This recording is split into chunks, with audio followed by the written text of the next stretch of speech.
I would like to introduce to you today's moderator, who is no other than Matt Charney, our executive editor here at Recruiting Daily.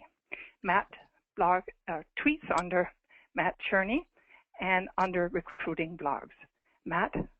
Hi, great. Thanks, Anna, and thank you for everyone for attending today's webinar, How to Source Top Talent in Glassdoor.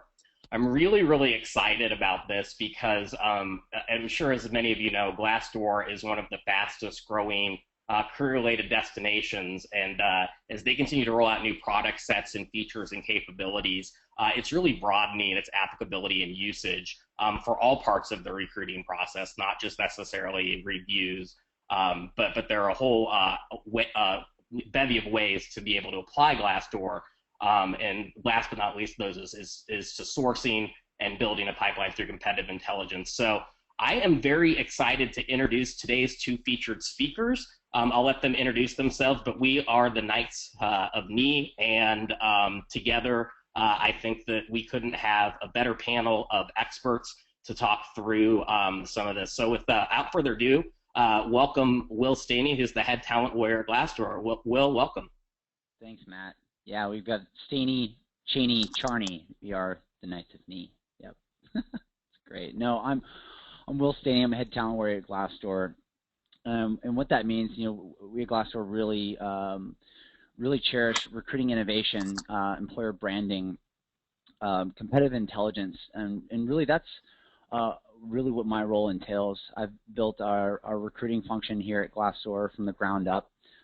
We've got a great team of 10 right now, and my job is to really focus on our sourcing strategies, employer branding. How can we constantly innovate and make sure that we're hiring the right talent that we need to grow and in a sustainable way, and keep our culture intact at the same time, and really think about not only how are we recruiting, but how are we setting an example for other of our customers and other people in the industry on how to really use the cutting edge trends and insights to attract talent.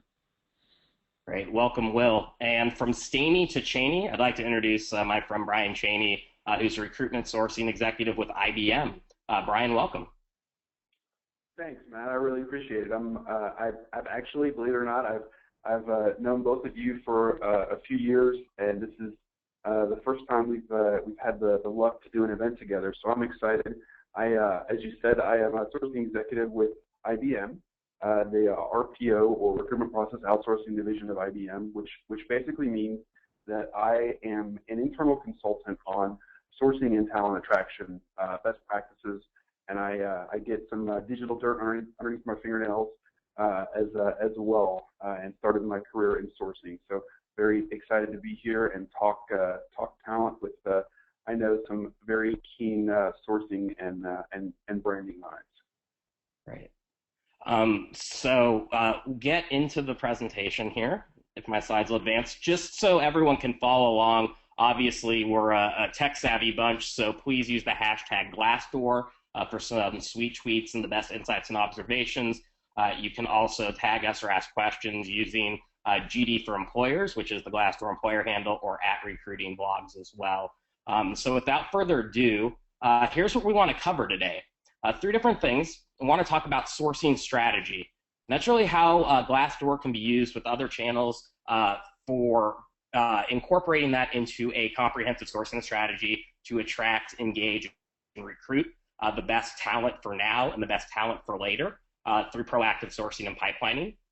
Secondarily, I'd like to talk to you about competitive intelligence, and this is going to be a very important part of today's talk, which is how to essentially use all of the awesome data and crowdsourced information that appears on Glassdoor in order to really get deeper information about targeting, refining, and building your employer brand and message, as well as creating a competitive differentiation when you're talking about your employer value proposition.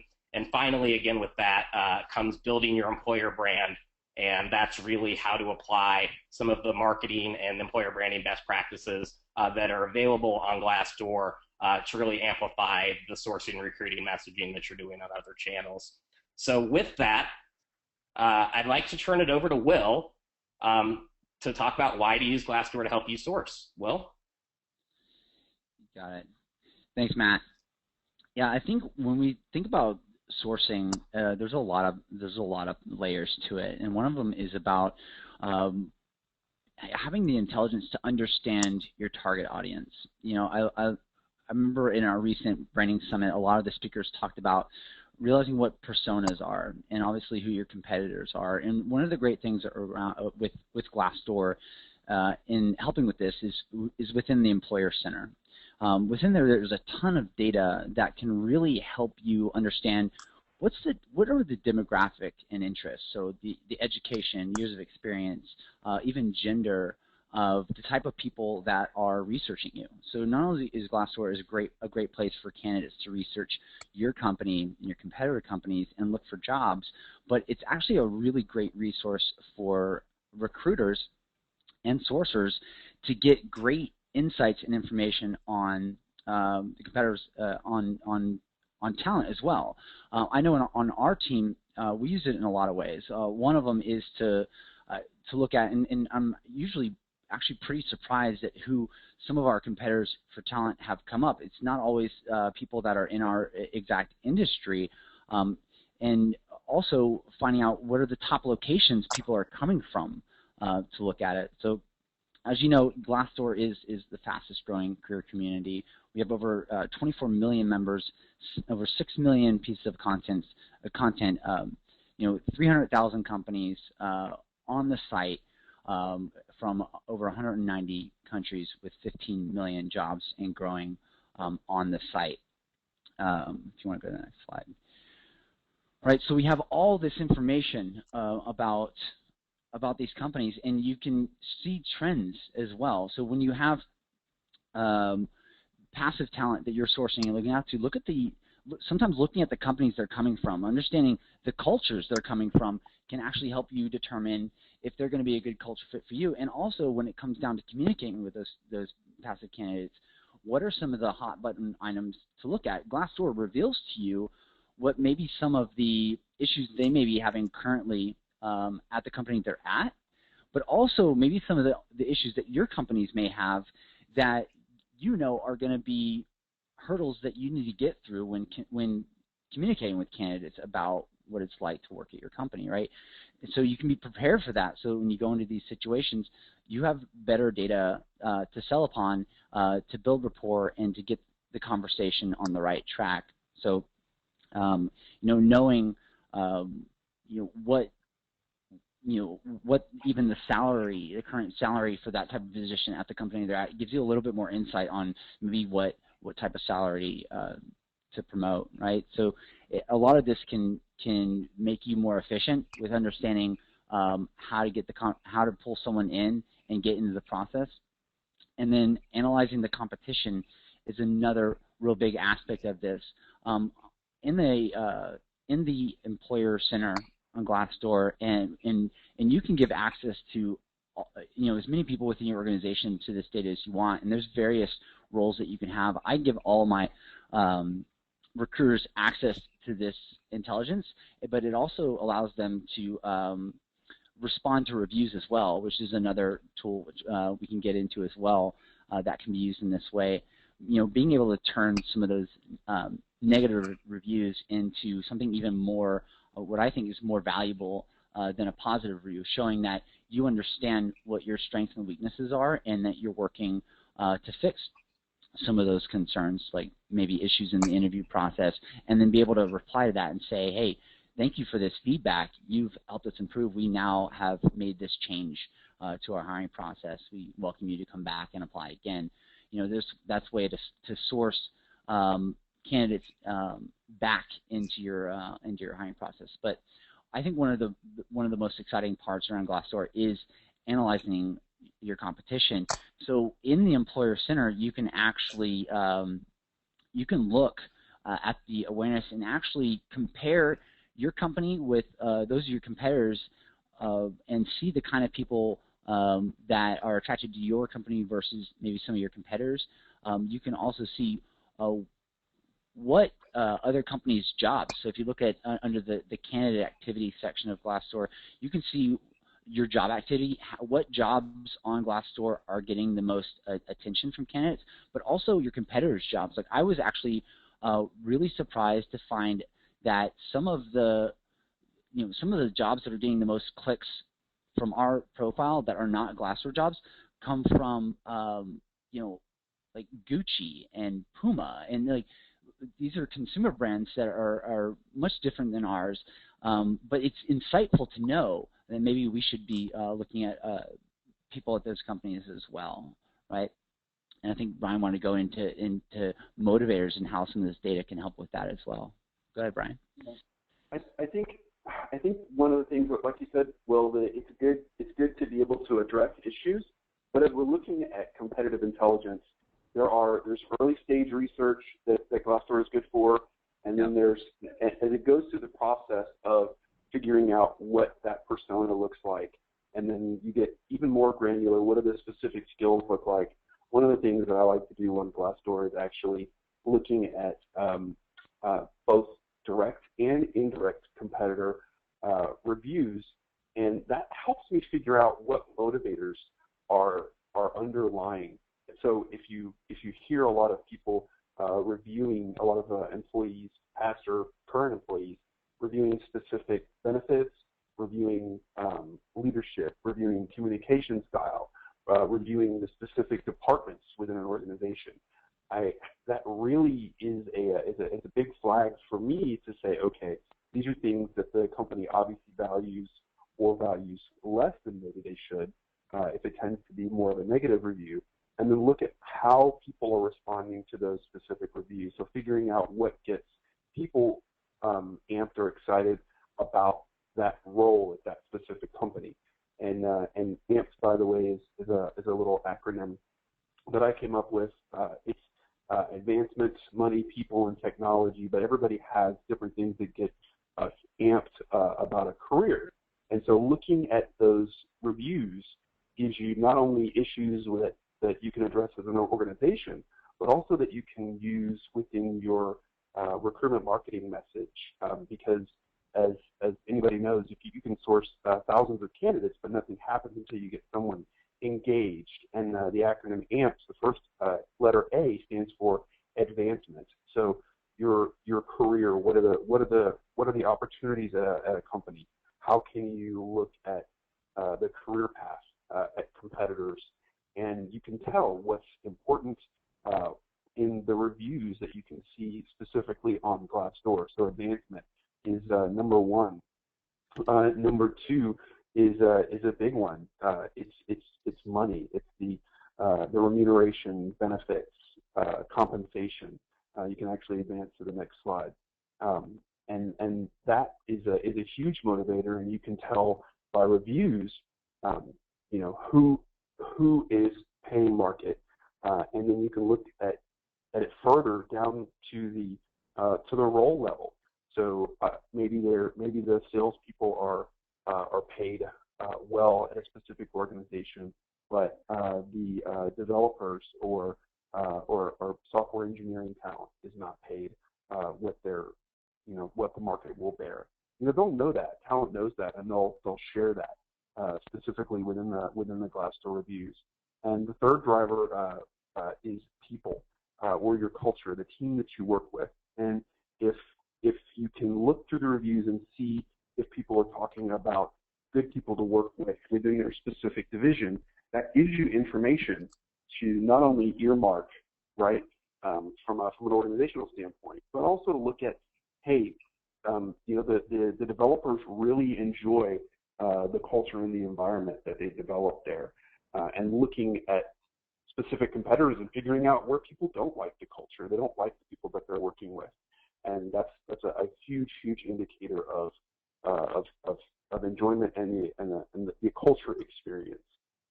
So AMP for people, and then the last one is T for technology on the next slide. Now, technology is a broad term, but it really means innovation. And so if you're in a technical role, obviously technology is important. Even if you're not in a technical role, and if you're in a company that doesn't value innovation, ideas, pushing the envelope, then people are going to talk about that. And figuring out what those motivators are is really important for not just sourcing and understanding the lay of the land, but also as you're getting ready to engage that specific group of people, what do they care about more? And so, being with a company that values innovation, that values creativity, I think that's one of the key factors. And I actually did a study, and if you can go to the next slide, of putting these in order. So as you're moving along the recruiting process, you can look at which order these need to come in. So some need to come before others, depending upon how competitors viewed those specific factors. So an employee at a specific competitor could say, I really value career advancement, and so they're really going to value the advancement piece. And I've got them numbered here in the slides, so it gives you an idea of the things that you need to think about, not only from a cold calling or a recruitment messaging standpoint, but even from a job description standpoint. What are the things that need to come out in the conversation first? And so I think those pieces are really key when you're looking at the reviews on Glassdoor, some of the pieces of competitive intelligence that are out there, and looking for patterns, right? Because you can't go off just one person's review, but if you start to notice patterns at specific companies, then you can really make some adjustments to get the right people engaged. So thinking about that from a messaging perspective as well as a sourcing perspective. Yeah, I think that's a good point too, and I like that you used the word cloud, because it actually we use that kind of technology as well with your own reviews, and be able to look at what are really the big items internally as well, and this helps you with battling the no's of the sourcing process, right? When people have questions and concerns about your culture or what it's like to work at the company you are sourcing for or recruiting for, and in the actual reputation section of Employer Center, it will create those word clouds, and the big things that pop up and surface at the top are the things that people are most saying about, both from a pro or a con of your organization. So like at Glassdoor, big one is work-life balance, dog-friendly. You see those come up really big, and some of the cons are like obviously a lot of change, startup environment, growing pains. These are typical startup feedback, but it's good to understand that these are the things that you're either working with, that, hey, come here, you're going to have a great culture, great benefits, great work-life balance, and then know what some of the cons that you're going to hear from people. Is it difficult times? What's the startup environment like? And knowing what you're going to be battling when you are trying to pull people into your company from a sourcing perspective.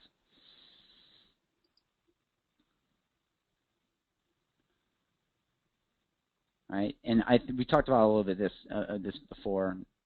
Thanks, Brian. About some of the, this is really the 4-step process that we look at for tracking competitor brand performance. One being compare candidate visits each month. In the Employer Center, you can actually pull up yourself and actually several competitors side by side and compare the visits, to your profile, how many people are researching versus your competitors. You can actually compare and identify the differences in candidate demographics. Like maybe your competitors seem to be attracting more people with a higher degree of education level, or more people within an age bracket. So that teaches you, well, we need to start changing our branding or our sourcing strategy and try to target more people of that demographic that are interested in our competitors. And then also comparing your company ratings, knowing where you stand to some of those competitors or some of those companies that you tend to target in your sourcing efforts, and know where you stack up against each other and where are the points that you can really hit in your messaging with candidates during the sourcing process, right? And then finally, identifying the channels your competition uses to reach talent. I always, and for the years that I've been a Glassdoor customer and built sourcing and branding strategies at companies in the past, I've always saw Glassdoor as really being that one place where you bring all your employer branding strategies together. That really feeds the sourcing engine, right? And you can, on the Glassdoor profile, you can see, but you can actually promote your own, and you can see your competitors' other channels that they're using to reach talent. So what I love about Glassdoor is it's not just an icon that we're also on Twitter and we're also on Facebook, but it literally gives a window into those other communities that you have. So maybe they got to your Glassdoor profile from a Google search, and they didn't know you had a Twitter or LinkedIn profile, but now that they're on Glassdoor and researching you, they now have a window into those other communities, and you can find that in your competitors as well on Glassdoor and start following some of those and see what they're doing from an employer branding perspective. What are they doing to attract talent as well that can help you have a little bit more insight to your competition? Yeah, I think it's important to realize that you know, the places that candidates are looking for this kind of information is changing more upstream. So they're looking at sites like Glassdoor earlier and earlier in the process, whereas just a few years ago it was more of a late stage destination, and now I think it's more it's a lot earlier in the process. Yeah, we're really noticing that even more and more in the younger generation, right? We've got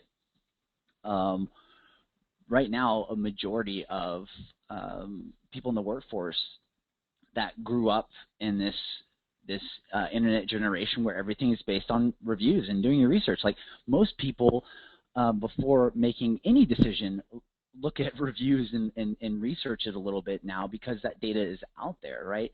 This mentality of giving the power back to the people has been something that's been successfully implemented in several industries. Before somebody even decides what movie to go watch or what game to buy for their Xbox, they are getting crowdsourced content and information about that prior. And these people are doing the same thing with their job search. It starts in college. They are starting to research different companies that they may be interested in applying to on Glassdoor and seeing what are the pros and cons of all these companies. We're showing that in the data when you're looking at the age and demographic data of candidates. A lot of users of that generation use this much earlier in the process. And thank you for going to the next slide. You can see that when you're analyzing your candidate demographics, and you can actually compare to others in your industry, and then also your talent competitors, and how do you stack up from educational background standpoint, from years of experience, gender diversity. Are you attracting are you attracting women into leadership organizations? Are you looking at leadership positions? And then age group. You know, are you you know, in your sourcing efforts and your talent attraction efforts in employer branding, are you attracting that younger generation, which will soon be taking over the workforce, right? This gives you that intelligence, that real-time intelligence, where you can see those trends, make adjustments to your sourcing employer branding efforts, and see how they change over time. Well, one of the things I think needs to be said is that part of the research you can do on Glassdoor is not just look and see who your direct competitors are, but who your indirect competitors, what I like to call talent competitors, and what the people who are sourcing talent that can fill a role that doesn't necessarily compete directly with you with their product or service offering, but they're looking for the same kinds of talent. So being able to pull up those companies and be able to look at what those specific job titles are, include them in the sourcing process. Yeah, and it could be geographic too. You could have competitors for talent just because they're in the same geographic area as you, and that really is a good segue into Job Explorer. You know, I recently wrote a blog post when we launched Job Explorer about actually how this could be utilized for recruiting. I mean, Job Explorer is a tool that we created out of a hack to really solve the problem. It was recently touted by Vice President Joe Biden and the President himself as a tool that can really help the long-time unemployed get back to work, and others find jobs potentially outside of where they're normally searching, right? So candidates can go on Job Explorer and they can, see, where is the greatest opportunity to find a job, but also, of the people in their current role, what was the next step they took in their career? And this is really, really useful in a great visual way of utilizing big data to make pretty big decisions. Like what we were starting to notice is that people, especially long-term unemployed people, were continuing doing a search within their immediate area, and they couldn't visually see the fact that maybe if they had just moved another state over or another county over, there were a lot more job openings. You could really see where the talent market lies for certain jobs, right? And now we've visualized that and made it much easier. But the thing is you can flip this around and use this from a sourcing recruiting perspective as well. And one way is you have a candidate that you're trying to relocate, but they're worried about a job opportunity for their spouse or family member. What you can actually do is a search for them. If your candidate is ready to accept a position, but they're a little worried about maybe their wife won't be able to find work in a new city, ask what they do for a living, right? Using Job Explorer, you can do a quick search for both of their titles combined to reveal jobs for potentially the husband that you're trying to recruit and the wife, or the wife you're trying to recruit and her husband, and maybe you have a connection at one of those companies that are listed in the same area that you're recruiting. So you've just, at that point, you've just made a major connection and helped a great candidate join your team, but also help their spouse, right? So you can really use Job Explorer that way, but also if you don't have an open position right now, sometimes you need a great candidate, right? Who isn't perfect for the role you're filling now, or don't live in that general area for that particular role you're working on. But great recruiters keep those candidates on lists for the future, right? When they're sourcing for future position. But they could also use Job Explorer to find, if they already do have a position that fits just somewhere else in the organization at another location. And also you can see what are some of the transferable skills, and maybe somebody is in one role right now, for example, like web developers. What we found out is that 3%, through our data, 3% of web developers actually go on to be technical writers. Maybe you also have a technical writer position that one of your other recruiters used that this person could be good for. Our big data solution helps with that, right? And I talked a little bit about this before. I'm sorry, one more thing about Talent Explorer is that is the competitive landscape. When you look at big data where all the jobs lie and you're thinking about opening up a new office, using a tool like this can help you think about where we should probably open up this office in Seattle, because it's going to be a cloud engineering focused office where we really want to source and recruit a lot of cloud engineers. I may think about opening up that in Seattle because that seems to be where the job market is, right? Or maybe I want to open one where I have less competition as well, right? So again, showing that big data tool that's free to use can be a great sourcing and recruiting tool as well. I wish I had that tool like about 2 years ago, because right. we had to do research for a client, and that particular client wanted to open up a call center in Arizona. And once we did our research, it was a long process. They were already in real estate conversations looking to open up the call center, and we found out that they were looking for a specific skill set, and they had less than 200 people within the metro area within Arizona with that skill set. So that was an interesting conversation to have with the hiring manager. So I think having that can help us enable smarter decisions. Yeah, it gives the power back to the recruiting organization and to sourcers to educate executives and the hiring managers on where does this talent exist. You're like, good, you want me to fill this rec, but let me tell you where these people are and where the market is. And this is data that can give those insights to the recruiting team. It's great, right? And then analyzing. I talked a little bit about analyzing candidate activity as well. earlier, but you can see what are the activities of your jobs. What are the jobs that are getting the most attention there? Maybe you don't have to source as much on the ones that are getting a lot of inbound traffic, and you can see maybe I need to change up my communication when I'm outbound reaching candidates about these roles, or change up the job description and other things that can help attract the right target audience that I'm looking for. But you can look at your jobs, but you can look at your competitors' jobs too. The way Glassdoor works is, when people are searching for your jobs on Glassdoor, it also pops up similar jobs at other companies too, and so you can see what are some of those jobs in the companies that are looking to fill them that your candidates are also clicking on and looking at. And so not just your competitors from a culture, branding, or industry standpoint, but like what Brian was saying, what are your competitors looking for the same or similar skill sets to your talent competitors? They're analyzing the candidate activity on your profile and specifically on your jobs can give you insights to that as well. Right? And just a quick thing of the way we kind of help companies with this is in 3 ways, right? From a brand standpoint, managing your reputation and promoting your employer brand. One of the greatest strengths of sourcing is having very strong talent attraction. It's a lot easier to source candidates when they're coming to you and they're just attracted to the brand and the story that you're telling.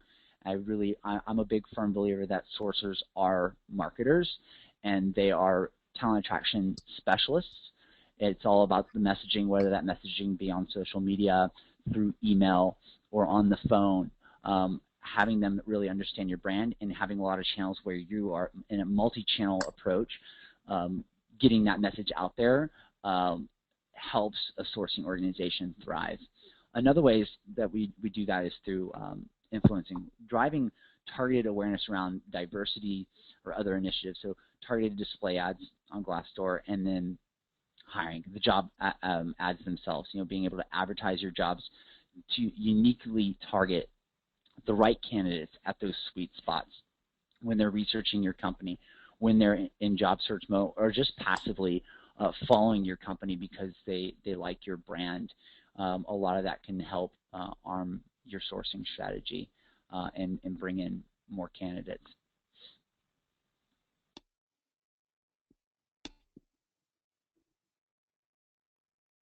Okay. Well, Brian? So there's so many different things that you can do with the information, and I think one of the things that you have to remember is that there's so much information specifically on Glassdoor. I actually like taking some of the little snippets of reviews and ratings and plugging them into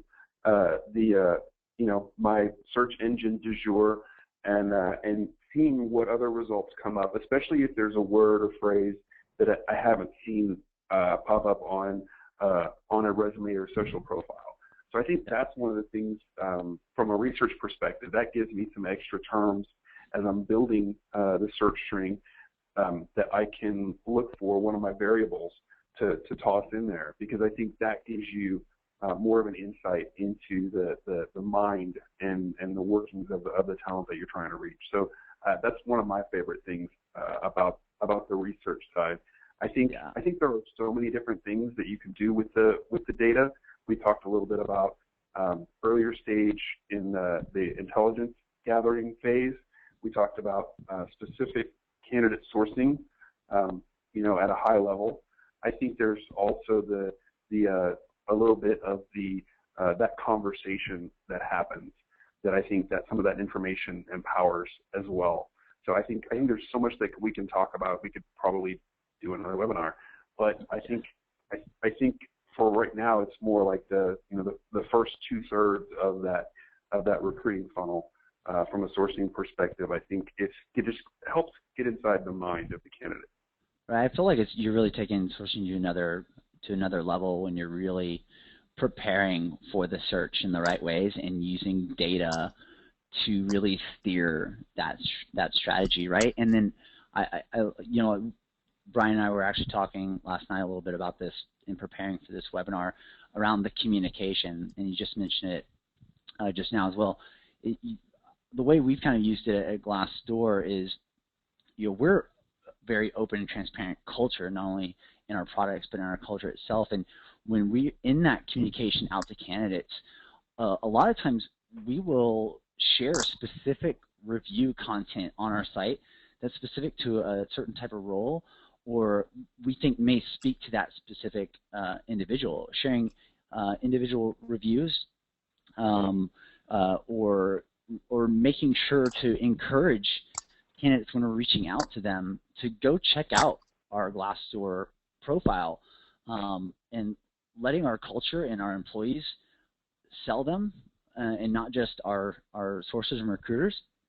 It was a great strategy, and it shows that you're an open company and that you want candidates to be well informed about what it's like to work there before getting into the hiring process. So a lot of what we're talking about when it comes to sourcing and employer branding is that front end of that funnel stuff.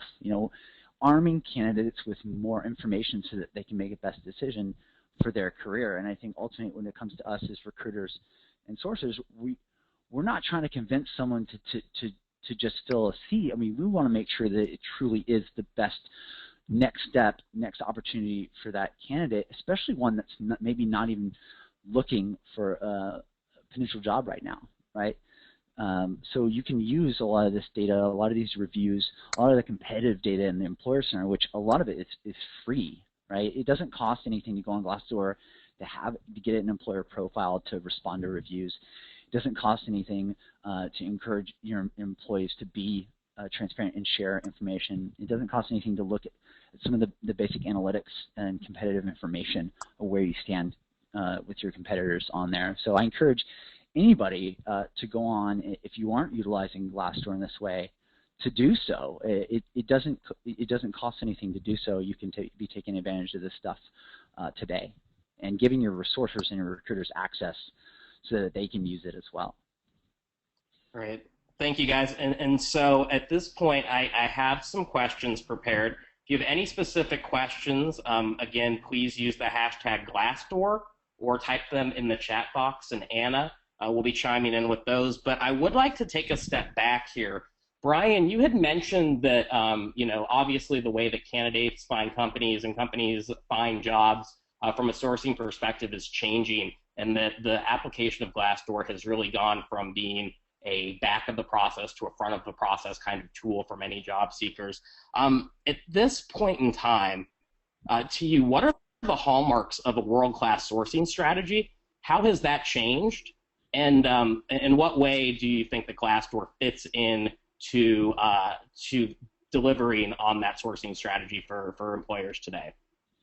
Well, I think over the last probably 4 or 5 years, there's been a big shift in hard to soft skills from a sourcing perspective. I think understanding the mind of the candidate, understanding their motivators, understanding where they hang out, not just can they mess with widgets A through X, but can they actually understand the culture of the organization? What do they care about and what are they motivated by? And you can use that data to find pockets of talent. And so focusing on more of the the remaining 16 hours of the day that they don't spend working, hypothetically anyway, right? And looking at that data, I think the line has been blurred between personal and professional, and I think understanding what those personal opinions and viewpoints are has really changed sourcing. So being able to find a resource like this that allows you to get an insight into those opinions, into those perspectives, and from a tangible resource. So looking at your indirect as well as direct competitors, figuring out what people are really caring about, and using that in addition to your hard skill sourcing process. I think that's the big change for me. I agree. Yeah, you've definitely seen this shift from where we're really starting to understand now as an industry how important culture fit is, in addition to the hard skills, because a lot of hard skills can be taught, and you know, depending on the position, whether it's entry level or more experience, I mean, you can find that, but what a lot of times happens is you find candidates look really good on paper, but once they get into the organization, you realize there's not a culture fit and it doesn't work out, and you end up potentially, you know, really costing the company money by not having the right culture fit. And then over time, if you keep hiring this way, it can change the culture of the company. I think we as recruiting professionals have a lot of power to determine what the culture of the company is going to look like. And if you have a good understanding of what the values of the industry of your company is, what kind of culture and mission your company has, you can use some of this soft skill type data now that we're collecting on Glassdoor to align your recruiting strategy to the kind of company you want to be and the kind of people that you want to make up that company. So it's really really great insights. And so I know that one of the things that we have danced around is this whole concept of employer brand. Glassdoor, I know, features a statistic that had run in a study that showed that 94% of job seekers will have their opinions about an employer influenced by their brand reputation. If I have a bad brand reputation or my score is low on Glassdoor, what are some ways that I guess I can proactively as a recruiter work on either engaging or addressing those directly to candidates, as well as getting organizational buy-in? So in other words, how do I move that baseline to make it a more attractive brand and really emphasize that culture fit that you discussed? Will? Yeah, I think Glassdoor is really good at bringing to the surface what some of the internal culture issues, maybe leadership issues and others that companies have. And I think that's what some people have sort of a love-hate relationship with. Is they have to realize is that we're merely the mediator. They're allowing for this conversation to happen between companies and their own employees and their candidates.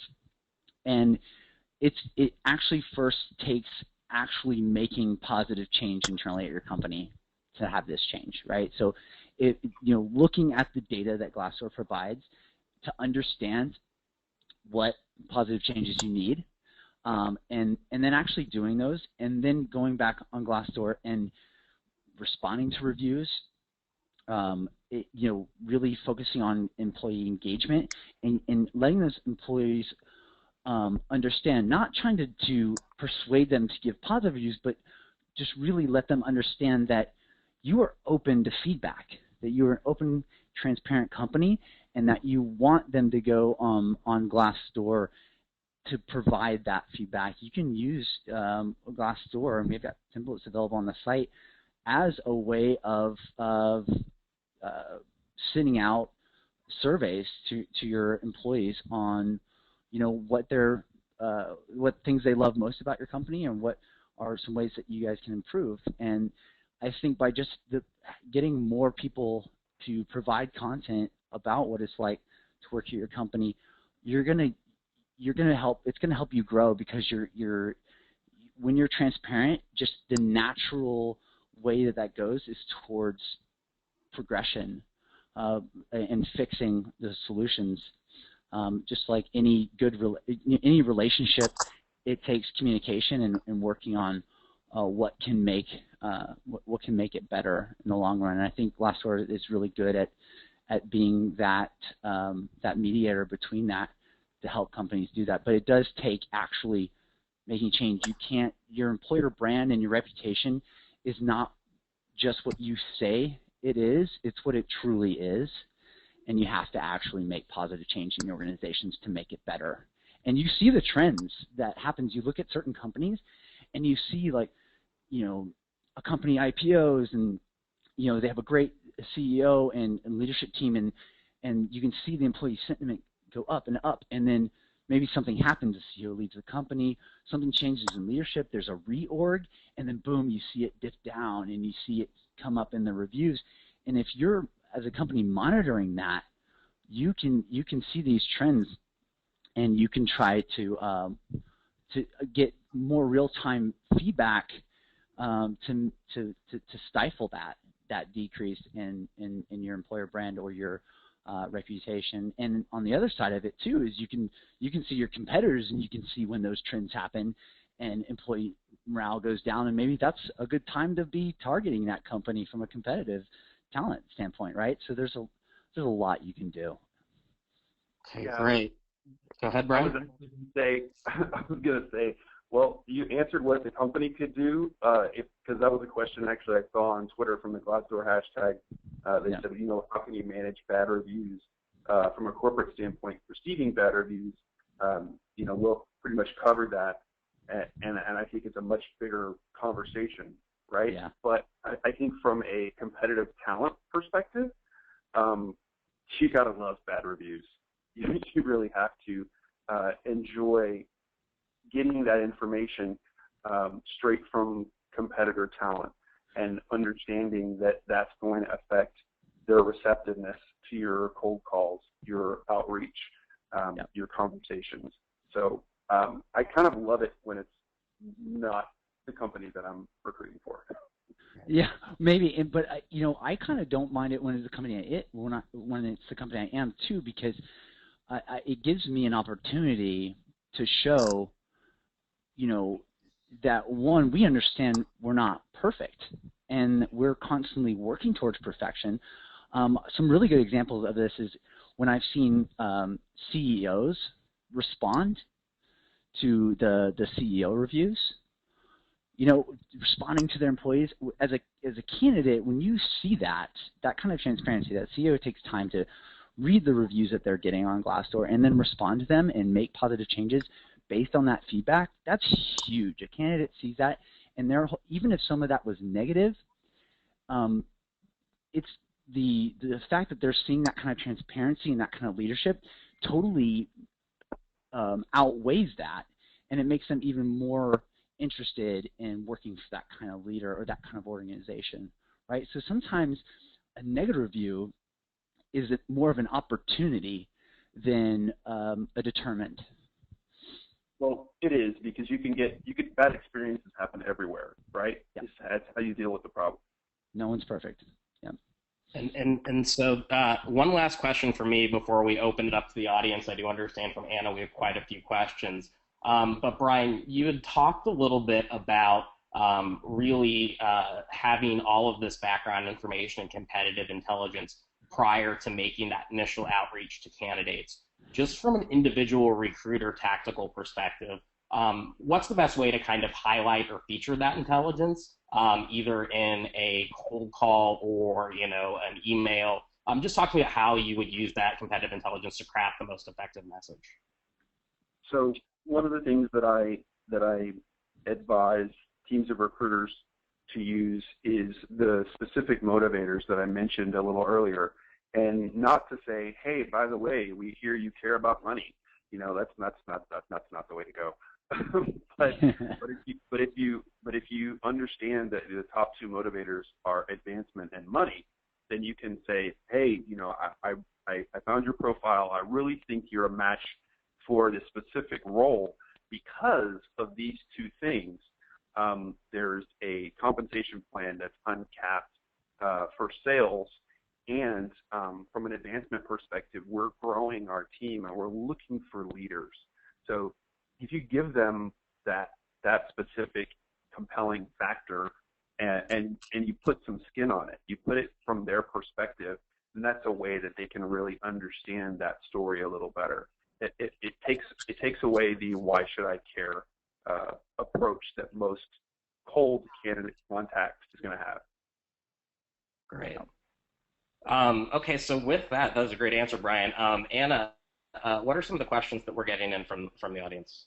So we have two kinds of questions here. We have some very basic sourcing and recruiting questions, and then we have some already Glassdoor user questions. So I thought I would start with the basics, and one of the questions here is basically, how do you define direct or indirect competitors? Just a very quick, brief, how do you define the two? Yep. So maybe Brian and I define it differently, but I'll kind of talk about how I sort of see it. Direct competitors to me are, companies that are in direct competition within the industry or product category, where recruiting from them is a strategic advantage because they've got insights into that competitor. They understand that they're already in that industry, maybe even in a similar role. So I may want to target my competitors and engage in that talent war with them. But then there's indirect competitors where this other company may not be in direct competition from a product standpoint or service standpoint, but they are in direct competition because maybe geographically or the kind of talent they're looking for is very similar.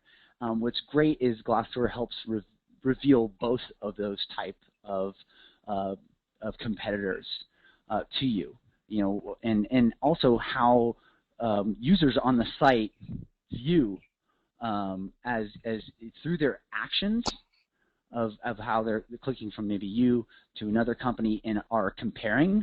I mean, we're getting that data.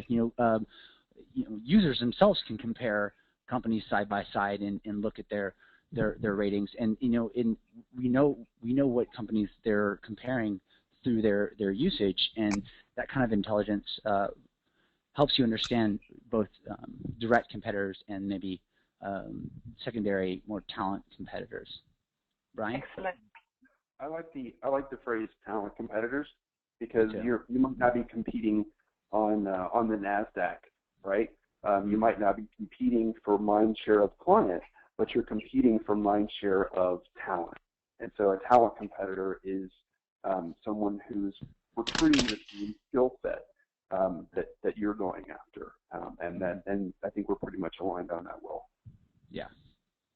Perfect. Then Jody, also one of these basic questions that needs to be answered from time to time. She's asking, can anybody be sued by a company for a negative review? No, unless they are sharing proprietary information, and in that case, it's actually against our term of service, and that company can flag it, and it would be removed. Or it actually wouldn't even probably make it on the site, because every single review that is submitted to Glassdoor is not only looked at from from an algorithm standpoint, but is actually reviewed by human beings. And if they feel like that review might be proprietary information, or maybe something that would get that person into legal trouble, or that would make it very easy to identify them, or if it's like a rant or has cussing or inappropriate language, our content team captures that and they will not post the review. 16% of reviews that are submitted do not make it to the site because of some of these reasons. And we've had employers reach out saying, hey, this review that someone submitted, it has a bit of proprietary information. We then remove it and then send a communication out to that person who sent the review, telling them exactly why that review was taken off, and giving them an opportunity to then edit that review. So we have not seen, at least that I know of anyone getting sued for anything that they've put on Glassdoor, because we wouldn't actually allow it to go on the site in most cases if it did. Wonderful. Well, Jennifer has a great question here. Is there a plan to have access to other company world clouds? We use the competitor comparison a lot, but would love to see world cloud for other companies than our own. I'm sorry, what was the question? Can they see other companies' competitors? World cloud. The word cloud. Oh, other companies' word cloud. That would be interesting. I don't know if that's available right now, but I will definitely in the next sprint or brainstorm on products mention that and try to. I'll have to get back to you on that question. I think that would be interesting, but I believe that maybe those companies that pay for the advanced profile that give them access to that data may not want to do that, may not want to share that, right? So, but that is interesting. That would be interesting to be able to see the word cloud of of your competitors. Bill, I'm sure just reading through their reviews, you'll kind of start getting a sense for what the most common pros and cons are for those companies. Shirley wants to know that the 4-step process that you shared, Brian, if that can be used using Glassdoor. Which process specifically, I'm wondering? The motivators? The motivators. Yes. Yeah. So basically, it's looking at the classifications. So looking at what fits in each of those motivator buckets, if you will, and so looking at how people respond to those particular issues within a Glassdoor review. So looking at not only if people say you've got great benefits, or they say that the comp is there, or they say that there's an actual career path. It's being able to look at the volume of those specific reviews, and being able to not only, using, obviously there are lots of places outside of Glassdoor, but Glassdoor takes a lot of that and puts it in one spot. That's great. Right. All right. Then there is a question here. It says, I understand why you want us to use Glassdoor. Are there webinars or tutorials available to show us how to use Glassdoor most effectively? You're in and one. I know. Good answer, Will. Yes, we're always doing these webinars. I would follow the Glassdoor for Employers on Twitter, on Facebook. We have a Glassdoor for Employers blog as well, with tons of great information and resources about how to effectively use Glassdoor for your recruiting strategy. We do tons of webinars with our friends at Recruiting Blogs as well on a regular basis that cover all these types of things. We've done webinars on, how to respond to negative reviews, in many of those other best practices for using Glassdoor, how to encourage employees to provide feedback. There's a lot of content out there, so I would implore you to check out the Glassdoor for Employers site, employers.glassdoor.com. I believe the Twitter handle is at GD for Employers, and they're also on Instagram. It's pretty awesome. Yeah, and just adding to that, within that, I found there's a resource center there that's invaluable that has a lot of templates. So things like how to write a job ad that doesn't suck, to be posted on Glassdoor, to a playbook for how to build your employer brand. So I definitely, as somebody interested in the space myself, have gotten a great deal of value out of those resources. Yeah, there's a ton of resources and more to come as we keep doing this, and as we expand our products and our strategy and our features as well. Sarah has a question here. She asks, as an employer with a Glassdoor account, does our team have the ability to reach a resume database in addition to job posting, or in addition to posting jobs? Not at the moment, but know that millions of candidates have put their resumes on Glassdoor, but we have not, that I know of, made that accessible to employers just yet. And if I can also weigh in on that one really quickly, what Glassdoor has been historically showing is an extreme uptick in the number of qualified applicants that are coming in through their job posting activity. Right. We kind of looked at that ComScore report before. So I would say that a great database for that's going to be your applicant tracking system, because as your Glassdoor presence and profile improves, as those postings get upticks, certainly you'll see an expanse in the amount of incoming and warm leads who are going to be culture fits directly within your applicant tracking system through the job posting capabilities.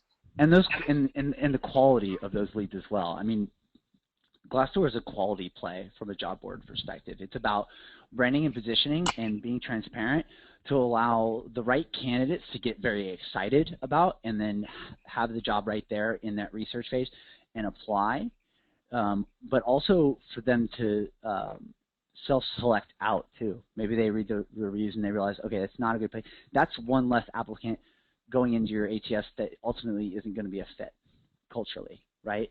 So I agree. ATS is a big database right now that will help funnel in high-quality applicants into. Yeah.